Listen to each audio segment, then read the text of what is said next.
Viewers अस्सलाम वालेकुम, this is Abdul Basit जाकवानी। क्या आप जानते हैं मेरी अर्निंग लाइफ कहाँ से शुरू हुई थी? मेरी सबसे पहली अर्निंग लाइफ थी स्टॉक एक्सचेंज से, कराची स्टॉक एक्सचेंज। इसके बाद तो खैर पाकिस्तान स्टॉक एक्सचेंज नाम हो गया।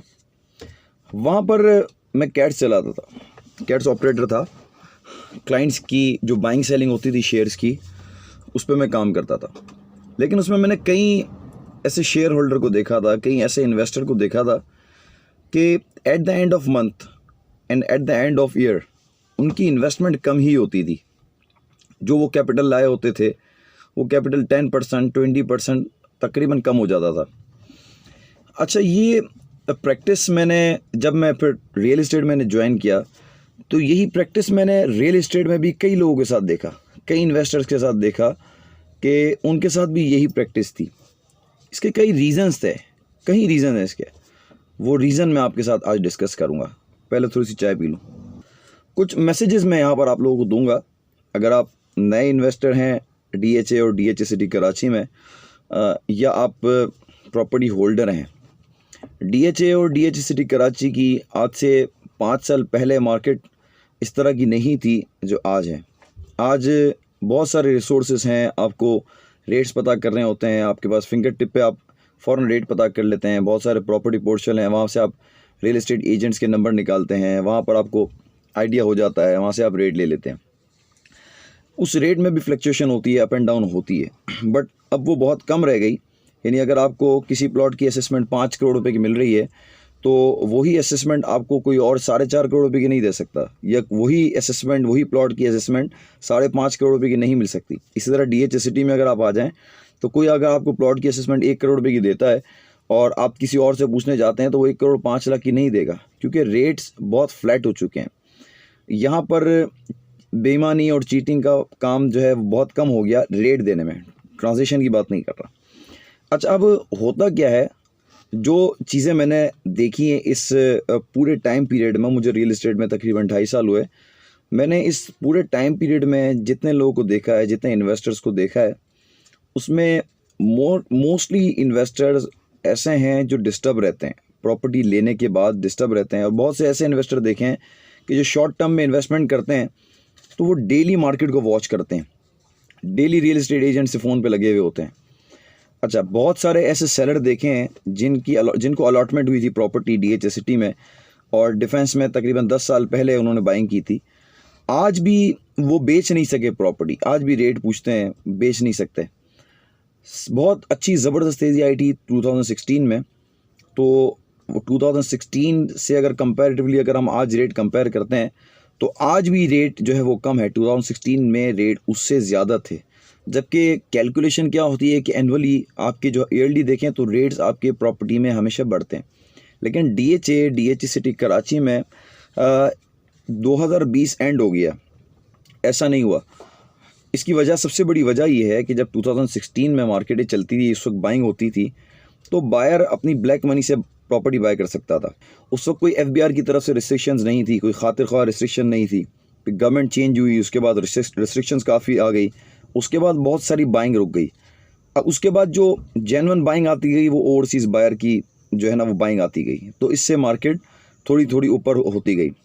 लेकिन टाइम टू टाइम मैंने बहुत सारी ऐसी चीज़ें देखी इन्वेस्टर्स में कि उनके कमाई का जो तरीका है ना, उनका जो काम करने का तरीका है वो तरीका सही नहीं है। वो इसलिए प्रॉपर्टी में ना कमा सकते हैं, ना जहनी तौर पे सुकून में रह सकते हैं, वो डिस्ट्रेस रहते हैं, हमेशा डिस्टर्ब रहते हैं। उसमें सबसे पहला पॉइंट जो मैं आपको बताऊंगा वो ये है कि वो डेली बेसिस पे मार्केट को देखते हैं।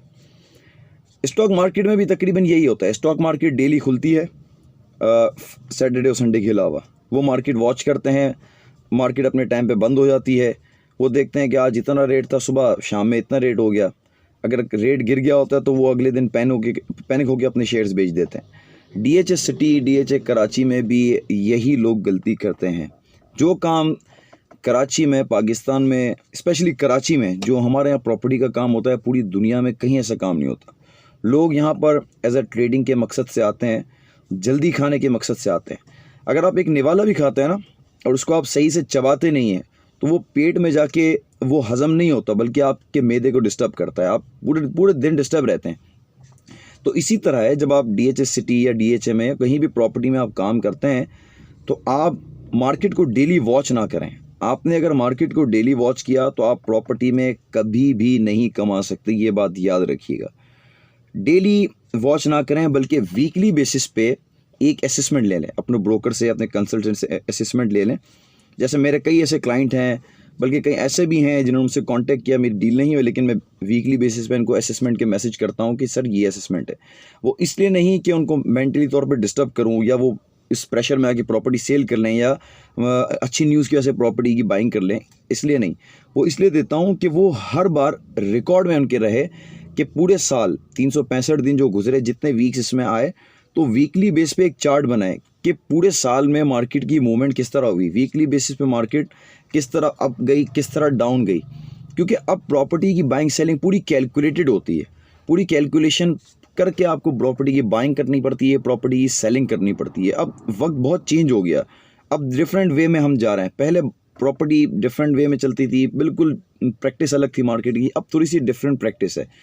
तो सबसे पहला मेन पॉइंट है कि डेली आप मार्केट को, प्रॉपर्टी मार्केट को वॉच ना करें और डेली बेसिस पे आप रेट ना लें बिल्कुल भी, तो आप प्रॉपर्टी में कमा सकते हैं। इसके बाद सेकंड पॉइंट, जो ये न्यूज़ पे बाइंग करते हैं ना, जैसे अभी थोड़े टाइम पहले ARY लगुना की न्यूज़ आई थी, तो बहुत सारे लोगों ने इस चक्कर में DHA सिटी में बाइंग शुरू कर दी। उसके बाद फिर बाइंग आई मलीर एक्सप्रेसवे की, जो मैं पहले भी बता चुका हूँ, जो मेरी नॉलेज के मुताबिक 2014 से पहली न्यूज़ शुरू हुई थी और 2020 में इसकी ग्राउंड ब्रेकिंग सेरेमनी होने वाली थी, जो अभी आपको 2 दिन पहले आपको पता चल गया कि जिसकी ग्राउंड ब्रेकिंग सेरेमनी हो गई। इस न्यूज़ की वजह से कई बार बाइंग हुई, कई बार रेट चढ़े, फिर रेट गिर गए।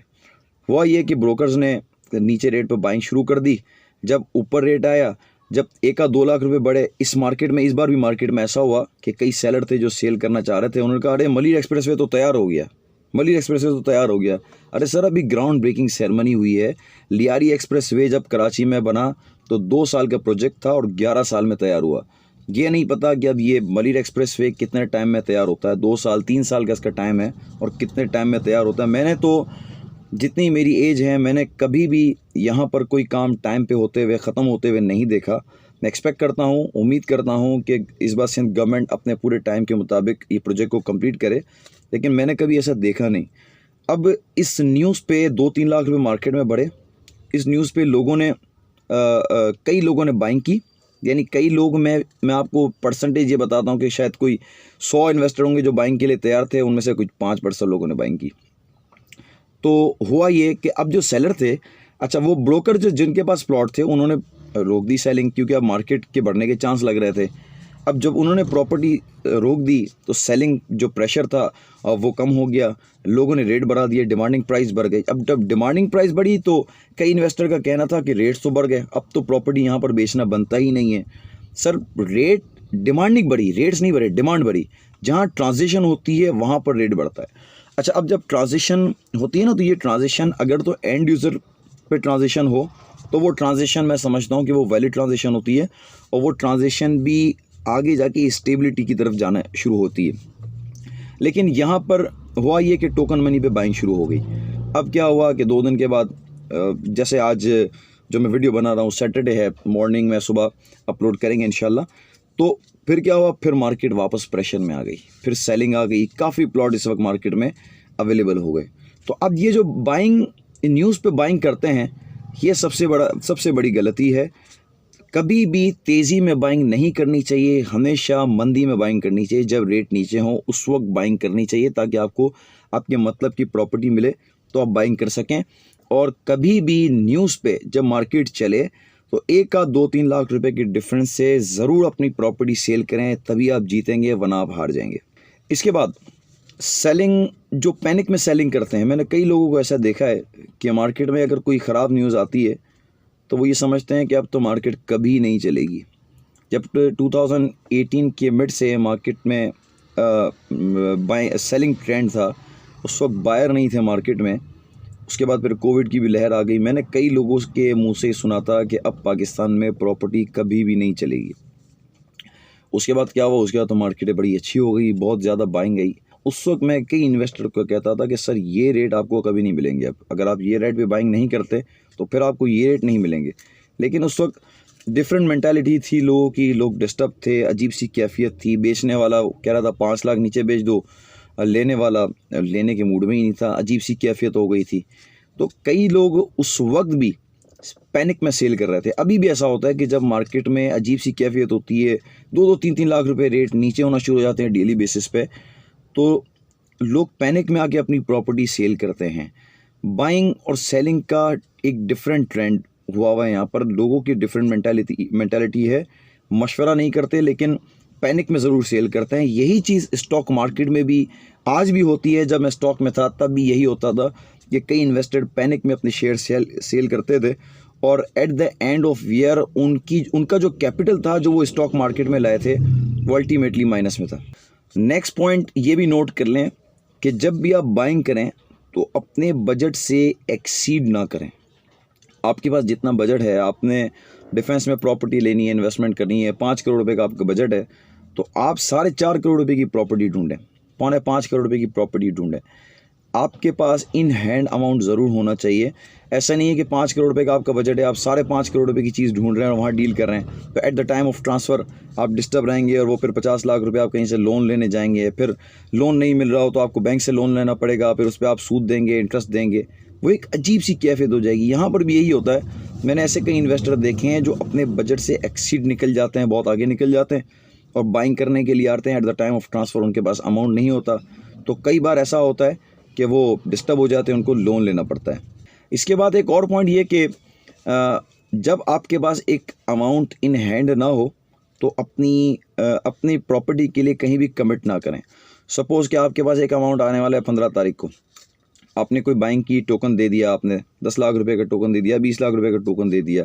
अब चूँकि लॉ के हिसाब से लोग एग्रीमेंट में अमाउंट फोरफिट लिखवाते हैं या डबलिंग लिखवाते हैं। अब मसला ये है कि आपने अमाउंट दे दिया, अब आपके पास एक अमाउंट 15 तारीख को आने वाली थी, अब वो अमाउंट आपके पास नहीं आई। अब क्या हुआ कि आपका जो टोकन मनी था वो वहाँ से फोरफिट हो गया।